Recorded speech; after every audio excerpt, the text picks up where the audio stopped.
Au nom d'Allah, le tout miséricordieux, le très miséricordieux. Par ceux qui arrachent violemment, et par ceux qui recueillent avec douceur, et par ceux qui voguent librement, puis s'élancent à toute vitesse, et règlent les affaires, le jour où la terre tremblera au premier son du clairon, immédiatement suivi du deuxième, ce jour-là il y aura des cœurs qui seront agités d'effroi, et leurs regards se baisseront. Ils disent, quoi, serons-nous ramenés à notre vie première, quand nous serons ossements pourris? Ils disent, ce sera alors un retour ruineux. Il n'y aura qu'une sommation, et voilà qu'ils seront sur la terre ressuscités. Le récit de Moïse t'est-il parvenu? Quand son Seigneur l'appela, dans Towa, la vallée sanctifiée, va vers Pharaon, vraiment il s'est rebellé.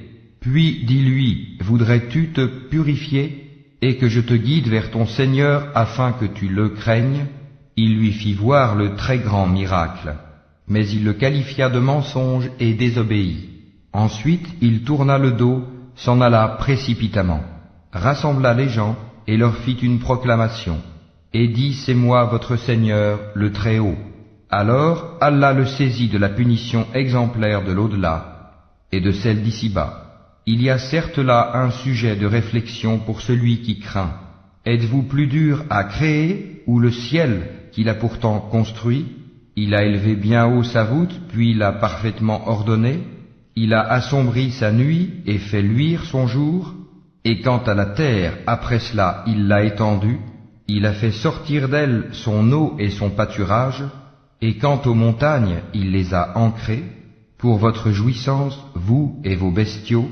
Puis, quand viendra le grand cataclysme, le jour où l'homme se rappellera à quoi il s'est efforcé, l'enfer sera pleinement visible à celui qui regardera. Quant à celui qui aura dépassé les limites et aura préféré la vie présente, alors l'enfer sera son refuge. Et pour celui qui aura redouté de comparaître devant son Seigneur et préserver son âme de la passion, le paradis sera alors son refuge. Il t'interroge au sujet de l'heure. Quand va-t-elle jeter l'ancre? Quelle science en as-tu pour le leur dire? Son terme n'est connu que de ton Seigneur. Tu n'es que l'avertisseur de celui qui la redoute. Le jour où ils la verront, il leur semblera n'avoir demeuré qu'un soir ou un matin.